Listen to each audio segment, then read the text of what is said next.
Sobat Doder, ketemu lagi dengan Jarod SP di channel paling heboh.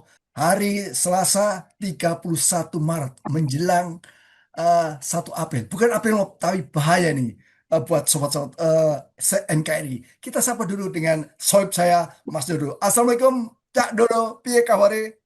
Waalaikumsalam warahmatullahi wabarakatuh. Alhamdulillah sehat, Kak Jarod sehat, Bu. Mudah-mudahan sehat juga ya, Kak. Itu apa maksudnya tuh kaosnya tuh kayak kayak Oh, Roy Suryo itu mati iya. lampu. Apa itu, Kak? Nah, sobat para sobat saya NKRI, sobat Cak Doder. Ini tuh saya mati lampu. Mati lampu kenapa? Ah, Mulai 1 April besok ada kenaikan, Cak. Kenaikan listrik, kenaikan BBM, serempak kompak, Cak. Jadi apa? Kalau Balen menyatakan bahwa tidak bermasalah tentang perang di Timur Tengah, sorry. Dan para pejabat bilang, jauh perang di Timur Tengah. Tapi faktanya mulai besok ini bukan April Mop. Betapa beban hidup masyarakat bertambah berat, Mas. ya ini pasti akan berdampak buruk sekali terhadap perekonomian rakyat Indonesia. Hidupnya sudah susah, pengangguran di mana-mana, harga-harga sudah tinggi dan akan dibayangi oleh kenaikan harga energi yaitu listrik dan BBM. Saya tidak tahu apa yang akan terjadi, tapi ini pasti akan berdampak buruk terhadap masyarakat Indonesia dan juga mungkin nanti kepada kepemimpinan Pak Prabowo. Kalau kebijakan yang dilakukan tidak adil atau terlalu berat untuk masyarakat. Ada banget, Cak, yang nyeletuk. Tenang, Pak Prabowo ke Jepang kemarin sudah mendapat tentang investasi. Sorry, ini bukan investasi, baru komitmen. Komitmen itu Hmm. bisa terrealisir juga punya baru omong-omong, baru sebatas komitmen. Ya memang tinggi nilainya 350 triliun, Mas. Ya, hampir seluruh perjalanan ke luar negeri memang semuanya komitmen. Belum Iya. ada yang namanya realisasi. Semua baru ya perjanjian awal, namanya perjanjian awal. Dan itu betul kata Cak Jarod, bisa batal di mana kapan saja, manapun, oleh pihak manapun. Jadi jangan bangga dulu. Jangan sampai sesuatu yang belum pasti diyakini sebagai kepastian. Oke, sekarang kita beranjak berita apa yang paling heboh Nah, terakhir ini, ini, Mas? ya, apa namanya, ini kayaknya kasus ijazah Jokowi ini sama-sama kuat, sama-sama bersih tegang. Pihak Jokowi juga tetap ngotot tidak mau mengakui bahwa ijazahnya palsu, tapi pihak yang menemukan data-data dan bukti tetap berkeyakinan bahwa ijazah Jokowi adalah palsu. Ini ada berita baru, ada 9 jenderal yang menggugat citizen lawsuit ke Polda Metro Jaya atas pekerjaannya menangani masalah ijazah ini dianggap tidak transparan, tidak adil, dan tidak profesional. Mungkin kita bacakan dulu ya, biar jelas ya, Cak Jarod beritanya ya. Silakan, spill Kita, buat. saya ambil dari Kompas ini yang lebih lengkap beritanya. Judulnya 9 Jenderal Purnawirawan Gugat Polda Metro Jaya, kritik kinerja aparat di kasus ijazah Jokowi. 9 Jenderal TNI Purnawirawan yang menggugat Polda Metro Jaya ke Pengadilan Negeri Jakarta Selatan dalam pengenaan kasus dugaan ijazah Presiden ke-7 RI Joko Widodo juga mengkritik kinerja aparat penegak hukum. Salah satu penggugat mantan Danjen Kopassus Majen TNI Sunarko menilai para anggota Polri di wilayah Polda Metro Jaya tidak profesional dalam menangani kasus tersebut. Kami melihat ada ketidakprofesionalan aparat penegak hukum, ujar Sunarko kemarin hari Minggu di Jakarta. Sunarko menyebut terdapat dugaan penyelundupan pasal-pasal hukum dan penyalahgunaan wewenang yang dinilai merugikan serta mencelakakan sejumlah warga negara termasuk Roy Suryo dan pihak-pihak yang terkait. Kalau ini dibiarkan tidak dibuka, ini aparat bisa sewenang-wenang pada proses berikutnya. Bisa habis kita ini, warga negara dibikin aparat negara tidak profesional, kata Sunarko. Adapun gugatan tersebut diajukan dalam bentuk citizen lawsuit oleh Forum Purnawirawan TNI dan telah terdaftar dengan nomor perkara 329 PDTG 2026 PNJKT Selatan dengan total 17 warga negara sebagai penggugat, 17 warga negara.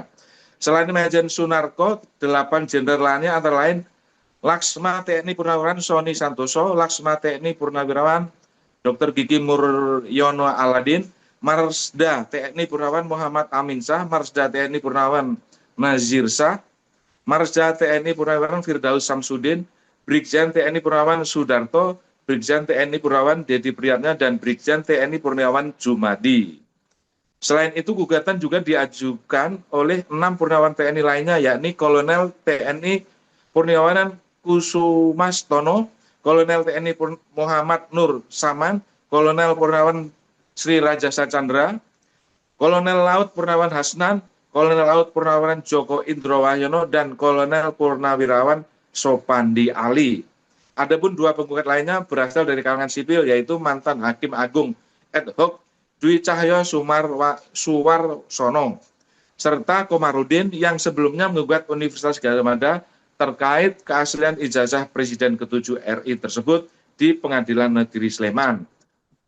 Kritik kinerja aparat, Sunarko menyebut gugatan ini merupakan bentuk kepedulian terhadap penegakan hukum yang dinilai bermasalah. Selain itu, kasus tersebut juga dinilai sebagai bentuk kriminalisasi terhadap warga negara. Kalau kita tahu ini masalahnya pertama karena gugatan ijazah palsu Jokowi, kemudian justru yang menuntut itu belum dapat keterangan, ini ijazahnya tahu-tahu malah ditersangkakan, kata Sunarko. Senada dengan itu, Laksma TNI Purnawan Dr. Gigi Muryono Aladin menilai adanya dugaan penyalahgunaan wewenang dalam proses penyidikan. Terjadi penyelundupan pasal-pasal pemidanaan yang tidak sesuai dengan kasusnya sehingga akan merugikan teman-teman kami, kata Muryono. Ia menegaskan gugatan ini bertujuan agar Polda Metro Jaya memperbaiki kebijakan dalam menjalankan proses hukum, khususnya dalam penetapan tersangka. Itu intinya seperti itu. Nah, dari peristiwa ini apa yang bisa diambil kesimpulan nih, Cak Jarot? Buat Sobat Doder, gugatan para 9 jenderal purnawirawan ini gugatan citizen lawsuit, gugatan hak warga negara. Biasa dilakukan kalau merasa Ya, kita setiap orang bisa melakukan itu. Ini gugatan citizen lawsuit. Kita masih ingat ya, Desember tahun lalu itu kan gelar perkara khusus untuk membuktikan keaslian Jokowi, ijazah Jokowi. ya, Polda Metro Jaya menyebutkan ini ijazah asli, asli dia sebut penyidiknya. Jangan dipegang, cuma dilihat. Dan saya merasa, Hasil Roysol merasa, kalau nggak dipegang, bagaimana kita membuktikan aslinya? Tapi meski tidak memegang, Roysol memastikan ini adalah palsu. Kenapa? Embos nggak ada ciri-ciri yang tidak bisa disebut asli. Nah, sebutkan ciri-cirinya ini, termasuk stempel UGM. Bukan ranah Polda Metro Jaya menyebutkan ini asli atau tidak. Itu pengadilan. Ah, ini sudah keperpihakan. Cukup sebutkan ini dokumen sah yang disetorkan oleh Joko Widodo. Jangan sebut asli. Itu bukan ranah penyidik. Nah, itu kesalahan fatal bagi saya, Mas ya. Ketika seorang penyidik menyebutkan ini adalah ijazah Jokowi asli. Kenapa? Langsung dibantah Rusyono. Itu bukan ranahnya polisi, ini ranah pengadilan. Dan Cak, Desember digelar khusus sampai akhir Maret menjelang April 4 bulan sudah itu berkas belum juga dilimpahkan kejaksaan. Artinya apa? Ada 2 alat bukti yang tidak mencukupi. Satu, ijazah asli dan juga kesediaan Jokowi untuk diperiksa di pengadilan. Dua itu yang kayaknya sulit dilakukan, Mas. ya, karena kedua barang bukti itu nggak mungkinlah terjadi P21. Kecuali kemudian pihak kejaksaan melakukan kong kali kong atau berperilaku seperti Polda Metro Jaya mengingkari 2 alat bukti itu sehingga dinyatakan P21. Tetapi kalaupun itu dipaksakan untuk P21 dengan menghadirkan misalnya ijazahnya dianggap asli atau nanti dijanjikan Jokowi mau datang ke pengadilan, tetap dalam pada saatnya nanti akan terbongkar. Karena ini kan kebohongan yang sudah sangat rapi, melibatkan banyak orang, melibatkan banyak lembaga negara, lembaga pemerintah yang hanya fokus dan mengumpulkan energinya untuk membela satu orang Joko Widodo. Nah, saya ingin menggarisbawahi, ingin mengomentari turunnya 9 jenderal purnawirawan TNI. Ini apa? Ini indikasi kuat bahwa kesadaran publik termasuk juga para purnawirawan itu semakin menggumpal setelah melihat perjalanan kasus bertahun-tahun dan kelihatannya mereka pihak Jokowi semakin juga kuat. Nah, para jenderal ini gemes. Kita lihat dari 9 jenderal itu yang lama, yang orang lama kan hanya Pak Sunarko, yang lain baru semua. Kalau orang kalau Termul selalu merendahkan Pak Sunarko, kan selalu Pak Sunarko itu selalu deklarasi di mana-mana yang menuntut ini menuntut itu. Termul bilang itu lagi itu lagi. Ini bukan itu lagi. Ini ada 9 purnawiran jenderal yang betul-betul baru, yang artinya apa? Ya mereka sudah pasti memegang bukti yang kuat bahwa dugaan ijazah Jokowi palsu itu bisa dibuktikan di pengadilan.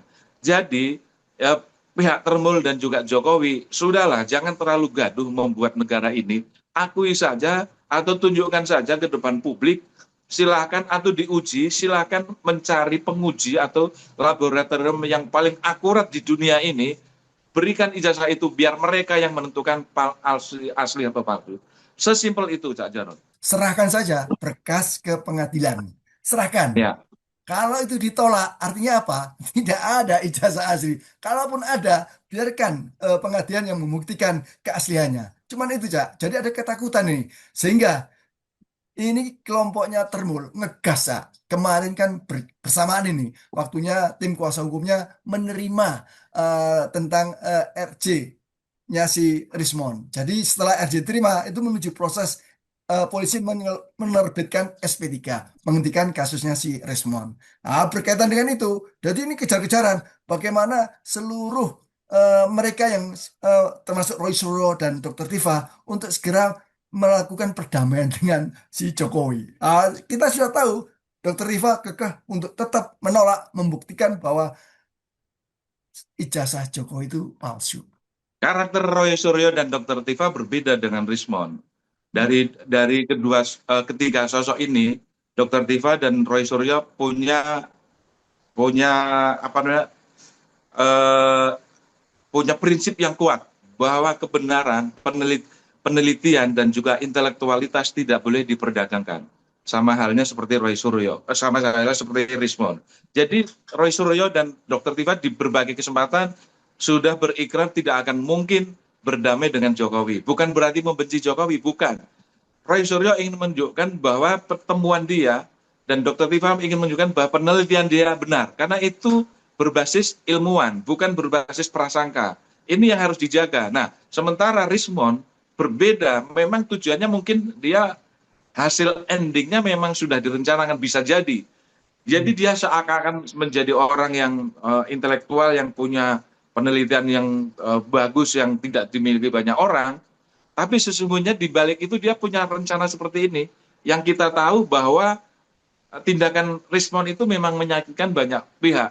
Tapi buat Rismond ini adalah hal yang mungkin logis gitu. Ketimbang dia berjuang berbulan-bulan, bertahun-tahun tidak mendapatkan sesuatu, kan lebih baik dia mendapatkan sesuatu, mendapatkan dengan konsekuensi mendapatkan caci maki, tapi secara finansial cukuplah. Kalau 50 miliar ya lebih dari cukup kan.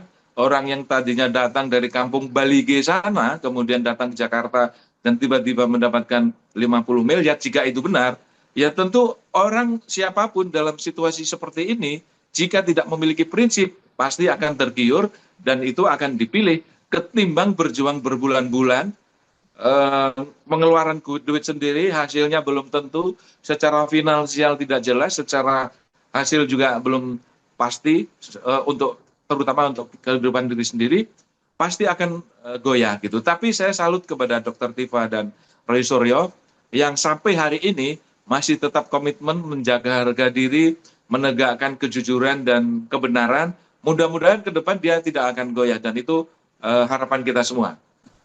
Saudara dan para termul lainnya yang kalaupun menyimak dialog ini, sekali lagi bahwa gelar kasus Desember kemarin itu bukan membuktikan ijazah.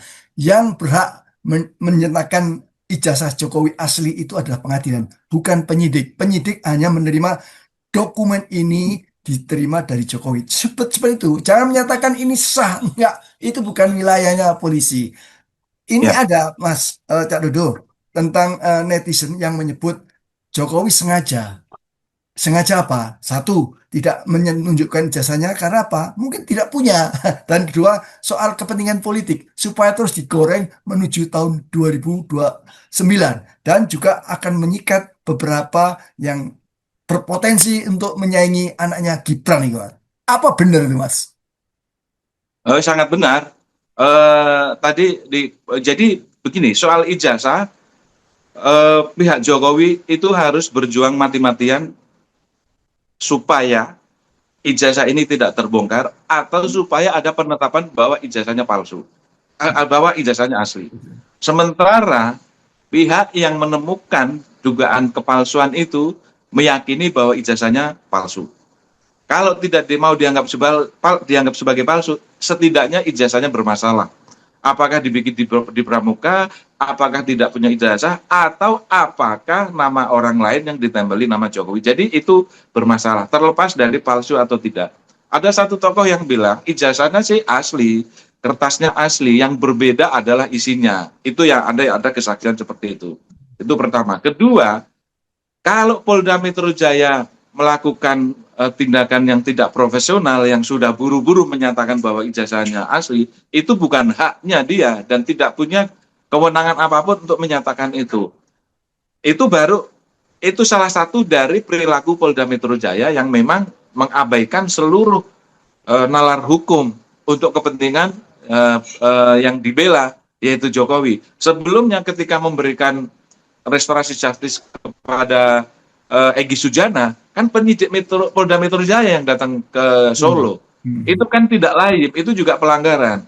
Oleh karena itu, 9 jenderal melihat Polda Metro Jaya ini sudah tidak bisa ditoleransi lagi melakukan pelanggaran-pelanggaran, makanya dia menggugat Polda Metro Jaya melalui CLS supaya kalau masih mau mendengar, kalau masih mau menganggap bahwa rakyat Indonesia itu butuh mendapat keadilan, ya itu yang dituju oleh 9 jenderal supaya Polda Metro Jaya bekerja profesional, bukan serampangan, bukan asal Jokowi senang, bukan asal oposisi kalah, bukan seperti itu. Jadi tegakkan keadilan.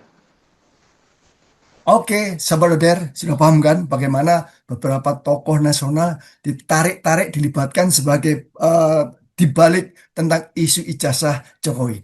Kasih Ya, closing statement, Cak, sebelum kita besok hadir kembali. saya rasa dengan turunnya 9 jenderal ini semakin mengindikasikan kuat dugaan-dugaan yang juga pernah dimunculkan oleh para termul bahwa ada AHY, ada Puan, ada SS yang terlibat di dalam ijazah ini. Artinya ada benang merah apa yang dikatakan oleh Pak Jokowi bahwa ada orang besar berada di balik ijazah ini. Nah, dari pernyataan itu sesungguhnya masyarakat yang cerdas meyakini bahwa ya memang betul ijazahnya diduga palsu gitu loh. Cuma persoalannya adalah bagaimana kepalsuan itu bisa ditunjukkan di pengadilan. Nah, pertarungannya di sini. Kita tunggu episode-episode berikutnya supaya keadilan ini betul-betul tegak dan masyarakat tidak dibodohi oleh aparat hukum. Begitu, Cak Jarot. Sobat Doder se-NKRI atau Sekolah dan Iskoma tetap menjaga akal waras. Assalamualaikum, Cak Dodo. Salam FNF. Waalaikumsalam warahmatullahi wabarakatuh.